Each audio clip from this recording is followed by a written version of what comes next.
చాలా రోజుల తర్వాత నిరుద్యోగులు అయితే సోమాజిగూడ ప్రెస్ క్లబ్లో ప్రెస్ మీట్ పెట్టారు. ఏంటి మళ్ళీ వాళ్ళ ఇష్యూస్ ఏమైనా మాట్లాడుతున్నారా ఏంటి అడిగి తెలుసుకునే ప్రయత్నం చేద్దాం. చాలా రోజుల తర్వాత నిరుద్యోగులు మళ్ళీ ప్రెస్ క్లబ్లో ప్రెస్ మీట్ పెడుతున్నారు. మళ్ళీ ఏం కష్టం వచ్చింది మరి మీకు? చాలా రోజుల తర్వాత కాదు, జిల్లా కేంద్రాలను ఆసరా చేసుకుని ఎక్కడికక్కడ కూడా ఇలా నిరుద్యోగ ఉద్యమం కొనసాగుతుంది. మొన్న కరీంనగర్లో, వరంగల్లో, వనపర్తిలో, మహబూబ్నగర్లో ఎక్కడెక్కడ కూడా నిరుద్యోగులు ఇలా బయటకు వచ్చే కార్యక్రమాలు చేస్తున్నారు. ఈ సమావేశం పెట్టిన ముఖ్య కారణం ఏంటంటే ఈ వయోపరిమితిని పెంచాలి, 34ని 44 చేయాలని చెప్పేసి ముఖ్యంగా ఈ సమావేశం పెట్టుకోవడం జరిగింది. ఈ ఏజ్ రిలాక్సేషన్ ఎందుకు పెంచాలి, అసలు అవసరం ఏముందనుకుంటే, గత ప్రభుత్వం బీఆర్ఎస్ ప్రభుత్వం వచ్చినప్పుడు 2014 ప్రభుత్వం వచ్చినప్పుడు ఉద్యమ కాలంలో ఆంధ్ర పరిపాలనలో మా నిరుద్యోగ బిడ్డలకు అన్యాయం జరిగిందని గత బీఆర్ఎస్ ప్రభుత్వం కేసీఆర్ గారు వయోపరిమితిని పెంచి ఇలా నిరుద్యోగులకు న్యాయం చేశారు ఆ రోజు. ఎందుకంటే నోటిఫికేషన్లు వస్తుంటే మా ఏజ్ పరిమితి అయిపోయిందని, వయోపరిమితి అయిపోయిందని, ఎవరు కూడా ఇబ్బంది పడొద్దని అందరూ కూడా ఒక్క లెటర్ ఇస్తే ఆ రోజు కేసీఆర్ గారు మంచి మనసు చేసుకొని ఆ రోజు వయోపరిమితి పెంచారు. కానీ ప్రభుత్వం ఆ వయోపరిమితి లెటర్ కూడా మొన్న 2026 ఫిబ్రవరి 8కి అయిపోయింది. ఇప్పటికీ మీరు రెనోవేట్ చేసి మా నిరుద్యోగులను ఆదుకోవాలని చెప్పేసి పలు అధికారులతో అదేవిధంగా మంత్రులను కలిస్తే కూడా ఇలా పట్టించుకొని ప్రభుత్వం ఇలా కాంగ్రెస్ ప్రభుత్వం. ఈ కాంగ్రెస్ ప్రభుత్వానికి ఒకటే చెప్తున్నాం, ఈ నిరుద్యోగులు లేకపోతే ఈ కాంగ్రెస్ ప్రభుత్వం వచ్చేదా? మేము కనుక లేకపోతే మీకు మంత్రి పదవులు వచ్చాయా? మేము కనుక లేకపోతే మీ రేవంత్ రెడ్డి గారు సీఎం అయ్యేవాడా? మేము లేకపోతే మీ ప్రభుత్వం లేదు, మీరు లేరు. కనీసం ఇవాళ వార్డు మెంబర్కి గెలవని వాడు కూడా ఇవాళ మేము ముఖ్యమంత్రిని చేసినాం, ఎమ్మెల్యేని చేసినాం, మంత్రులను చేసినాం. ఇవాళ ఎక్కడికక్కడ కూడా ఇవాళ వాట్సాప్ కేంద్రాలను యూనివర్సిటీ చేసుకొని, టెలిగ్రామ్ని యూనివర్సిటీగా చేసుకొని కాంగ్రెస్ పార్టీ గెలిస్తే ఉద్యోగాలు వస్తాయని చెప్పేసి రైతు భరోసాకు, రైతు బీమాకు ఆశపడకండి, మీ బిడ్డలకు ఉద్యోగాలు వస్తే మేమే రైతు భరోసా, రైతు బీమా మేము ఇస్తామని చెప్పి మా తల్లిదండ్రులకు కానీ అదేవిధంగా మా తాతయ్యకో ముత్తాతకో వాళ్ళకి చెప్పి ఇలా కాంగ్రెస్ పార్టీ ఓటేస్తే ఇలా కాంగ్రెస్ ప్రభుత్వం ఏం చేస్తుందంటే ఒక్క నోటిఫికేషన్ ఇవ్వకుండా ఇలా 18 మంది నిరుద్యోగులు చనిపోతే కనీసం వాళ్ళ తల్లిదండ్రుల ఇంటికి వెళ్ళి కంటి తుడుపు చేసే మీరే చెప్తారు నోటిఫికేషన్లు ఇస్తలేరు అని చెప్పేసి. మరి నోటిఫికేషన్లు ఇవ్వనప్పుడు ఏజ్ రిలాక్సేషన్ ఎందుకు మరి మీకు? ఆ డిమాండ్ ఎందుకు వస్తుంది అసలు? మొన్న ఒక నోటిఫికేషన్ వచ్చింది 18-20 పోస్టులతోటి పొల్యూషన్ కంట్రోల్ బోర్డులో 20 ఖాళీ 20 అది పెద్ద ఇవాళ మాట్లాడుతారు. ఇవాళ ఎవరు రియాజ్ సార్ గారు అదేవిధంగా కోదండరామ్ సార్ మాట్లాడుతారు. పెద్ద నోటిఫికేషన్ రాబోతుందంటే మేము 20,000 30,000 మెగా డిఎస్ఓ లేకపోతే ఎస్ఐ కానిస్టేబుల్ 40,000 ఉద్యోగాలు ఇస్తారనుకుంటా. కానీ 20 పోస్టులతో పెద్ద నోటిఫికేషన్ ఇచ్చిన ప్రభుత్వం ఈ ఘనత కాంగ్రెస్ పార్టీది. మరి ఆ పోస్టులకు కూడా ఇలా 34 వయోపరిమితి ఉండాలని, ఎవరైతే వయోపరిమితి దాటిన వాళ్ళు ఇలా అప్లై చేసుకుంటే మీరు దీనికి అర్హత లేదని, క్వాలిఫై లేరని చెప్పేసి ఇలా చూపించే ప్రయత్నం చేస్తుంది. దానికోసమే ఇలా సోమాజిగూడ ప్రెస్ క్లబ్ వేదికగా ఇలా సమావేశం పెట్టుకున్నాం. దాన్ని రెనోవేట్ చేసి జియో MS-30ని రెనోవేట్ చేసి దాన్ని 44 చేయాలని, అదేవిధంగా నిరుద్యోగులను ఆదుకోవాలని ఈ ముఖ్య సమావేశము. దానికి ఇక్కడ సమావేశం. ఒకవేళ ఏజ్ రిలాక్సేషన్ మళ్ళీ గవర్నమెంట్ కనుక కొనసాగిస్తే ఎంతమంది నిరుద్యోగులు లాభపడతారు? ఎట్లా ఉంది అసలు రాష్ట్ర వ్యాప్తంగా ఎంతమంది నిరుద్యోగులకు ఇది అక్కడికి వచ్చేస్తుంది? దాదాపుగా 30 లక్షల మంది నిరుద్యోగులు ఉన్నారని చెప్పి OTR చెప్తుంది, TGPSC OTR చెప్తుంది. దాదాపు దాంట్లో 10 లక్షల నుంచి 12 లక్షల మంది ఇలా 34 దాటిన వాళ్ళే ఉన్నారు. వాళ్ళు కూడా ఆ రోజు కాంగ్రెస్ పార్టీ రావాలని, కాంగ్రెస్ పార్టీ వస్తే మాకు ఉద్యోగాలు వస్తాయని చెప్పిన వాళ్ళే. కాబట్టి వాళ్ళు కూడా అన్యాయం కావద్దు. ఇలా ఒకటే ఒక కుట్ర జరుగుతుంది. తెలంగాణలో అశోక్ నగర్లో, దిల్సుఖ్ నగర్లో 34 దాటిన వాళ్ళు ఎవ్వరు కూడా నిరుద్యోగులు ఉండకూడదు. ఒక కుట్రతోటే ఇవాళ ప్రభుత్వం దాన్ని రెనోవేట్ చేయకుండా అట్లే ఉంచుతుంది. కొత్తగా వచ్చిన వాళ్ళకి తెలియదు కదా ఏ ప్రభుత్వం ఏం చేసిందని. కొత్తగా వచ్చిన వాళ్ళకు ఈ ప్రభుత్వం ఏం చేసింది, ఆ ప్రభుత్వం వచ్చిన నోటిఫికేషన్ వచ్చినాయా లేకపోతే చదువుకుని వెళ్ళిపోయిన వాళ్ళు ఉంటారు. కాబట్టి మేము 34 దాంట్లో కొంచెం మెచ్యూరిటీ పెరిగిన వాళ్ళు ఉంటారు, కొంచెం అవగాహన ఉంటుంది, సమాజం మీద అవగాహన ఉంటుంది, ప్రభుత్వాల మీద అవగాహన ఉంటుంది అనే ఒక ఉద్దేశంతో వీళ్ళు లేకుండా చేయాలని ఒక ఉద్దేశంతో రేవంత్ రెడ్డి గారు ఇలా GO-30 MS-ను రెనోవేట్ చేయకుండా అట్లే ఉంచుతున్నారు. ఇది కనుక రెనోవేట్ చేయకపోతే రాబోయే రోజుల్లో గ్రాడ్యుయేట్ ఎమ్మెల్సీలో అదేవిధంగా జడ్పీటీసీ ఎంపీ ఎలక్షన్లో కాంగ్రెస్ పార్టీ పతనానికి మేము మొదటి అడుగు వేయబోతున్నాం. అది రాబోయే రోజుల్లో కాంగ్రెస్ పార్టీ తెలవబోతుంది. మీరేమో ప్రతి ఎలక్షన్లో మా ప్రతాపం చూపెడతామని చెప్పి చెప్తున్నారు. మరి ప్రతి ఎలక్షన్లో కాంగ్రెస్ పార్టీ గెలుస్తుంది, చూపెడుతుంది, వాళ్ళ సత్తా కూడా చూపెడుతున్నారు. గతంలో ఇంకొకటి మిమ్మల్ని ముఖ్యమంత్రి కూడా ముదిరిపోయిన బెండకాయలు అని చెప్పేసి కూడా సంబోధించడం జరిగింది. సో మీరంతా అంటే ముదిరిపోయిన బెండకాయలను పక్క పెట్టి తలుచుకున్నాడా? అందుకే దానికి డేట్ ఎక్స్టెండ్ చేయట్లేదా? మరి ఏం చెప్తారు? ఇప్పుడు ముదిరిపోయిన బెండకాయలను నువ్వే అంటావు, మా బిడ్డలకు అన్యాయం జరిగిందని నువ్వే అంటావు. ఇలా గ్రూపంలో దాదాపుగా 80% కూడా 34 దాటిన వాళ్ళు ఉన్నారు. మరి ఆ రోజు నేను ఈ బిడ్డలకు ఆదుకున్నా, SC ST బిడ్డలను ఆదుకున్నా అని చెప్పేసి నువ్వే అంటావు. అంటే నీకు అవసరం వస్తే ముదిరికైన బెండకాయనైనా వాడుకుంటావు, కందిపోయిన ఏదైనా వాడుకుంటావు. కానీ ఇలా మాకు అవసరం ఉంది, ఈ జియో చాలామందికి అక్కర వస్తుందని చెప్తే మాత్రం ఇవాళ వాళ్ళ అవసరం లేదని చెప్పి మాట్లాడుతున్నాం. ఇలా ప్రతి ఎలక్షన్లో గెలుస్తుంది, ఉత్తనే గెలుస్తుందా? అధికారంతో డబ్బు మద్యం విచ్చలు విడిగా ఎక్కడ పడితే అక్కడ పంచుతున్నారు. తెలవదా? నిరుద్యోగులు చూడట్లేరా? అంతా అవగాహన చేసుకొని లేకపోతున్నారు వీళ్ళు. అంతా కూడా ప్రభుత్వ అధికార దాహంతోనే ఇవాళ ఎక్కడ పడితే అక్కడ డబ్బులు పంచి ఇలా గెలుస్తున్నారు తప్ప ఇవాళ సానుభూతితోటో ఈ ప్రభుత్వం ఏదో చేసిందన్నతో ఇలా గెలవట్లేదు. ఇలా జడ్పీటీసీ కానీ ఎన్పీటీసీ కానీ రాబోయే ఎలక్షన్స్ ఏదైనా కూడా గెలవచ్చు, నేను తప్పనట్లేదు. కానీ అధికార దాహంతో విచ్చలవిడి అధికారం ఉందని చెప్పేసి మందు డబ్బుని పంచి ఇలా గెలవబోతే మాత్రం రాబోయే జనరల్ ఎలక్షన్లో అది కాస్త కూడా పడిపోయి కాంగ్రెస్ పార్టీ గతంలో ఉండేదని మా మనవరాలతో మన పిల్లలతో చెప్పుకునే ప్రయత్నాలు చేయొద్దని ఈ ప్రభుత్వానికి హెచ్చరిస్తున్నాము. మనతో పాటు కొంతమంది నాయకులు ఉన్నారు. చెప్పండి బ్రదర్, ఏంటి చాలా రోజుల తర్వాత కూడా పాపం అంటే ఇప్పుడే అడిగితే జిల్లాల్లో తిరుగుతున్నారని చెప్పేసి చెప్తున్నారు. ఎట్లా ఉంది మరి జిల్లాలో నిరుద్యోగులకు సంబంధించి రెస్పాన్స్ ఎట్లా ఉంది? యాత్రలు చేస్తున్నారు, జిల్లా యాత్రలు కూడా. ఇప్పుడు జిల్లాల స్థాయిలో వాళ్ళు ఒక్కొక్కరు బాధలు చెప్పాలంటే ఘోరమైన స్థితిలో ఉన్నారన్న. అదే జిల్లాలలో మేము తిరుగుతూ ఉంటే మ్యాక్సిమం ఎక్కువ మంది డిఎస్సికి ప్రిపేర్ అవుతూ ఉన్నారు. అదే గ్రామీణ స్థాయిలో పోతున్నాం కదా, డిఎస్సికి ఎస్ఐపిసికి ప్రిపేర్ అవుతూ ఉన్నారు. వాళ్ళు దాదాపు ఇప్పుడు మహిళలు 35 పై చిల్లరే వాళ్ళకి వయసులు ఉన్నాయి. గతంలో చూసుకున్న గురుకులాలలో కానీ డిఎస్సీలలో కానీ మహిళలు ఎక్కువ మంది 35 పైబడి ఏజ్ ఉన్న వాళ్ళనే ఉద్యోగాలు కొట్టుకున్నారు ఈ డిఎస్సీ ఉద్యోగాల్లో. కానీ ఇప్పుడు తగ్గిస్తున్నారు. ఎందుకంటే మహిళలు చాలామంది బీఈడీ చేస్తారు. అదేవిధంగా గతంలో మాకు 2011 నుంచి బీఈడీ వాళ్ళకు ఎడ్జిటీ రాకుండా రాసే అవకాశం లేకుండా సుప్రీంకోర్టు అవకాశం ఇచ్చింది. దాని తర్వాత మాకు 1-2 నోటిఫికేషన్ టీచర్ ఉద్యోగాలు వచ్చినాయి. దాంట్లో ఇప్పుడు కొత్త జిల్లాలు ఏర్పడ్డాయి, చిన్న జిల్లాల్లో. ఆ విధంగా చూసుకుంటే మా బీఈడీ వాళ్ళకు ఒక జిల్లాకు 1-2 కొన్ని జిల్లాల్లో పోస్టులే లేవు. ఇప్పుడు వచ్చే నోటిఫికేషన్లో అయినా మాకు అవకాశం వస్తుందని చెప్పేసి చదువుకుంటా ఉంటే ఇప్పుడేమో నువ్వు ఏజ్ తీసేస్తా ఉన్నారు. మరి వీళ్ళందరూ ఎటుపోవాలి? చాలామంది మహిళలు పెళ్లి చేసుకొని ఇప్పుడు బీఈడీ చేసుకొని పిల్లలు పెద్దగా అయిన తర్వాత ప్రశాంతంగా చదువుకొని ఏదో ఉద్యోగం కొట్టుకొని ఏదో చేద్దాం, నా హస్బెండ్కి ఏదో ప్రైవేట్ జాబ్ చేస్తున్నా ఆయనకు తోడు ఉందామని చెప్పేసి అనుకొని ఉంటా ఉంటే ఇప్పుడు ఇలా ఏజ్ రిలాక్సేషన్ అనేసి ఒక పెద్ద నిప్పుల కమిటీ పైన మా నిరుద్యోగుల పైన తీసుకొచ్చి ఇలా ప్రభుత్వం. మీరు అన్నట్టు టీచర్ జాబ్లకైతే ఫిట్నెస్ అవసరం లేదు. ఎస్ఐపిసి కంటే కంపల్సరీ కొంచెం ఫిట్నెస్ కావాలి, ఏజ్ తక్కువ ఉండాలని చెప్పి చెప్తారు. ఎస్ఐపిసి కూడా మీరు ఏజ్ రిలాక్సేషన్ అడుగుతున్నారా? అన్నిటికీ అడుగుతామన్నా. ఇప్పుడు ఎస్ఐపిసి ఎందుకు అడగమన్నా? ఇప్పుడు చాలామంది ఇప్పుడు వాళ్ళకు ఏజ్ అంటే పలానా ఏజ్ లోపు రిటైర్మెంట్ కావాలని ఉందా? ఎస్ఐపిసికి ఏమైనా 30 సంవత్సరాల లోపు రిటైర్మెంట్ కావాలి, తర్వాత అయినా వాళ్ళ ఫిట్నెస్ కావాలి కదా.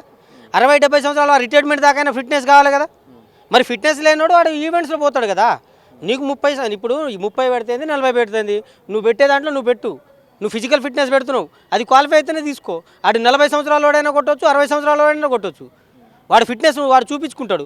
వాడు అర్హత లేకుండా ఆ ఫిట్నెస్లోనే అక్కడ నువ్వు తీసేస్తావు కదా. ఆ ఎగ్జామ్ అయితే పెడుతున్నావు కదా ఫిజికల్ ఫిట్నెస్. మరి అన్నింటిలో పెడతామని అన్నింటిలో ఏజ్ రిలాక్సేషన్ పెంచాలి. ఓన్లీ టీచర్ ఉద్యోగాలను నేను అంటున్నా ఏంటంటే ఒక్క చదువుకున్న విద్యార్థి ఎవరైనా సరే వాళ్ళు రిటైర్మెంట్ ఏజ్ అప్పుడు అయినా కూడా వాళ్ళకి అవకాశం కల్పించి ఒక్కరోజైనా కూడా ఉద్యోగం చేసే అవకాశం కల్పించాలి.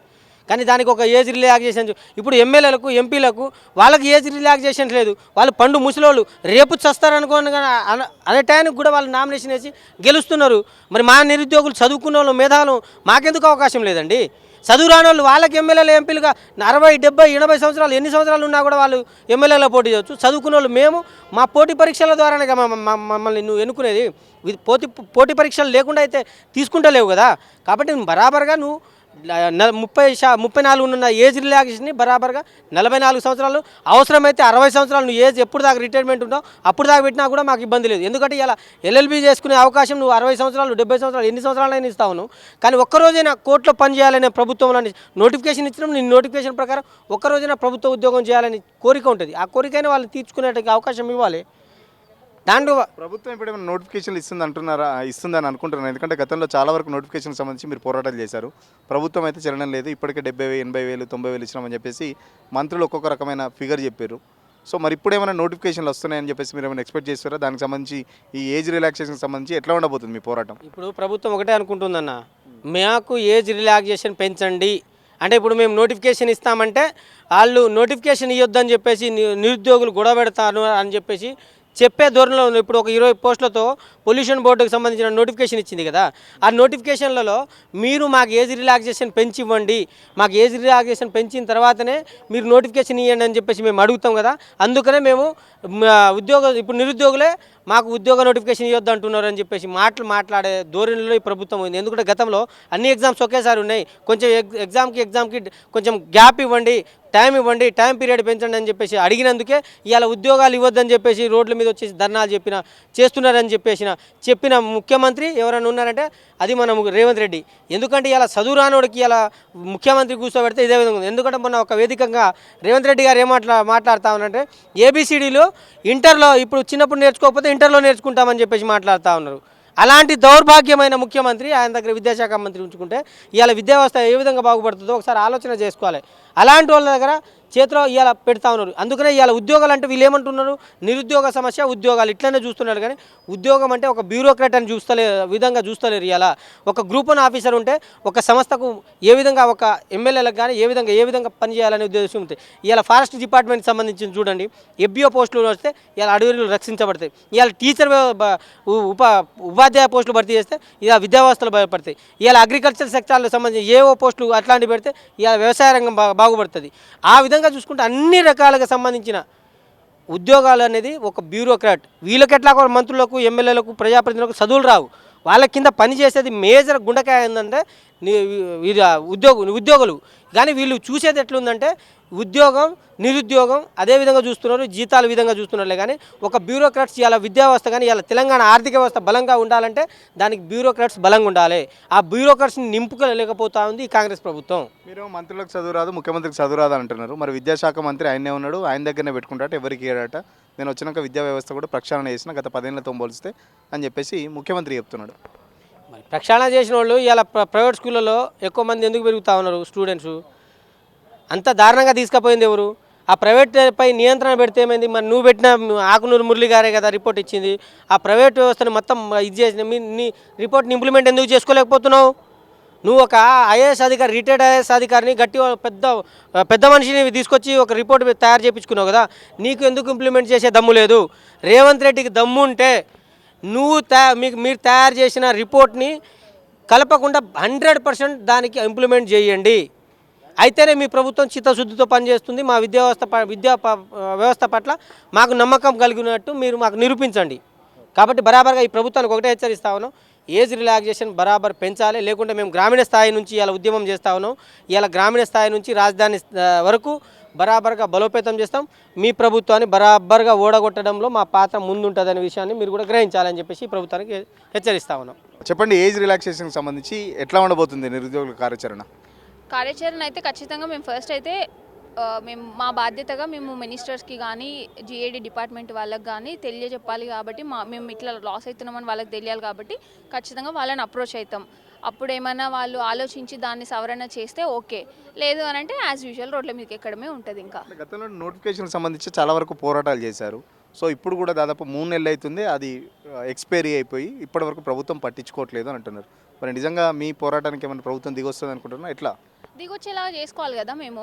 ఇప్పుడు ప్రభుత్వాలు ఎప్పుడైనా, ఇప్పుడు మొన్న ఆర్టీసీ వాళ్ళు సమ్మె చేసినారు, ఎందుకు దిగొచ్చింది ప్రభుత్వం?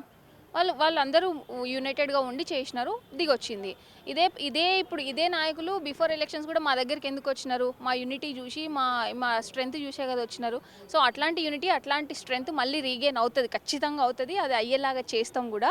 ఇన్ని రోజులు కొంచెం అటు ఇటుగా ఉండొచ్చు. ఎందుకు అని అంటే సరే ఇప్పుడిప్పుడే గవర్నమెంట్లోకి వచ్చినారు అని ఏం మాట్లాడినా కానీ కొంచెం టైం ఇవ్వండి అన్నారు. కాబట్టి ఓకే, ఒక కన్సర్న్ ఉంది, సరే నిజమేలే, దే మైట్ నీడ్ టైం అనే ఆలోచనతోటి మేము వదిలేసినాం. కానీ ఇప్పుడు అసలు ఇవ్వాల్సిన నోటిఫికేషన్స్ ఇవ్వకుండా ఇంకా ఏజ్ని తగ్గించి మమ్మల్ని రెస్ట్రిక్ట్ చేస్తా అంటే ఎందుకు ఊరుకోవాలి? మేము అడిగే హక్కు మాకు ఉంటుంది, ఖచ్చితంగా అడిగి తీరుతాం, ఖచ్చితంగా ప్రభుత్వం దిగొచ్చేలాగా చేస్తాం.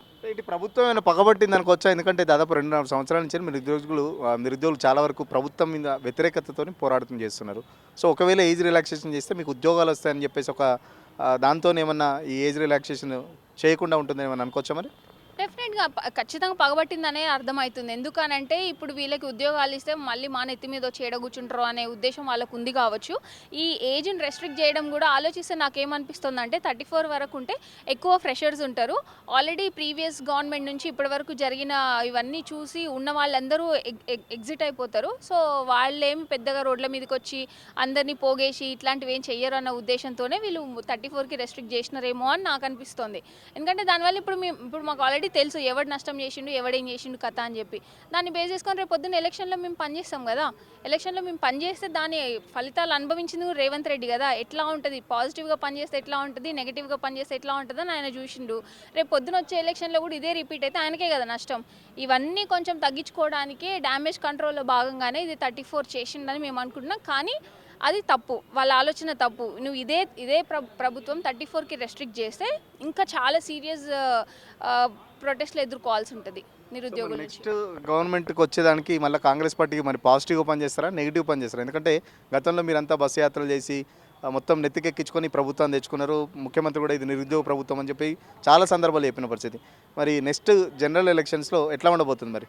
ఇంకా బుద్ధునోడు ఇంకా ఎవడన్నా మళ్ళీ కాంగ్రెస్కి సపోర్ట్ చేస్తారా అండి? ఎవ్వరు చెయ్యరు. ఒకవేళ మమ్మల్ని అందరినీ కామ్గా మేము మాట్లాడుకొని ఉండడం కోసం మాకు నోటిఫికేషన్ లేచి మమ్మల్ని కూర్చోబెట్టినా కానీ ఆగే పరిస్థితులు లేవు. ఎందుకనంటే ఆల్రెడీ ఎంత నష్టపోయినామో మాకు తెలుసు. మళ్ళీ వస్తే మా నెక్స్ట్ జనరేషన్స్ కూడా అంతే నష్టపోతాయి కదా. సో తెలిసి గమ్మున కూర్చోడానికి ఎవరైతే సిద్ధంగా లేరు. నువ్వు ఏం చేసినా కానీ జనరల్ ఎలక్షన్స్లో నిరుద్యోగులందరినీ ఫేస్ చేయాల్సిందే. Thank you. ఖచ్చితంగా ఏదైతే ఏజ్ రిలాక్సేషన్స్ 34 ఉందో, ఇప్పుడు గత ప్రభుత్వం కేసీఆర్ ప్రభుత్వం 34 నుంచి 44 వరకు 10 చేసింది. తర్వాత కాంగ్రెస్ ప్రభుత్వం వచ్చిన తర్వాత కూడా దాన్ని ఎక్స్టెండ్ చేసింది. బట్ ఇప్పుడు ఆ డేట్ ఎక్స్పైర్ అయ్యి కూడా దాదాపు 3 నెలలు అయింది. 3 నెలల నుంచి మంత్రుల చుట్టూ తిరిగినా కూడా ఎవరు పట్టించుకోవట్లేదు. సో ఏజ్ రిలాక్సేషన్ కోసం పెద్ద ఎత్తున కార్యాచరణ కూడా ప్రకటిస్తున్నామని చెప్పేసి చెప్తున్న పరిస్థితి. ఒక పక్కన నోటిఫికేషన్లు ఇవ్వకుండా ఏజ్ రిలాక్సేషన్ కూడా తగ్గడంతో చాలా వరకు దాదాపు 34 ఏజ్ క్రాస్ అయిన వాళ్ళు 30 లక్షలకు సంబంధించి టీజీపీఎస్సీ దగ్గర అఫీషియల్గా నిరుద్యోగులు లెక్కలు ఉంటే దాదాపు 10 నుంచి 15 లక్షల వరకు 34 ఏజ్ దాటిన వాళ్ళే ఉన్నారు. సో ఇంత ఏదైతే మేము కాంగ్రెస్ పార్టీ కోసం కొట్లాడి ప్రభుత్వంలోకి తీసుకొచ్చామో, కొట్లాడిన వాళ్ళకే ఉద్యోగాలు రాకుండా పోతాయని చెప్పేసి కూడా నిరుద్యోగులు అయితే చాలా ఫీల్ అవుతున్న పరిస్థితి. సో ప్రభుత్వం ఇప్పటికైనా చొరవ తీసుకొని దానికి సంబంధించి గతంలో ఏదైతే ఎట్లా ఏజ్ రిలాక్సేషన్ ఉందో ఆ ఏజ్ రిలాక్సేషన్ సంబంధించి జీవో కంటిన్యూ చేయాలని చెప్పేసి కూడా నిరుద్యోగులు కోరుతున్నారు. లేకపోతే మాత్రం ఖచ్చితంగా నిరుద్యోగుల సత్తా ఏంటో మరొక్కసారి కాంగ్రెస్ ప్రభుత్వానికి కాంగ్రెస్ పార్టీకి చూపెట్టడానికి రెడీగా ఉన్నారని చెప్పేసి కూడా నిరుద్యోగులు చెప్తున్న పరిస్థితి. ఇప్పుడు జర్నలిస్ట్ సతీష్తో సురేష్ తెలుగుల కోసం సమాజ్గూడ నుంచి.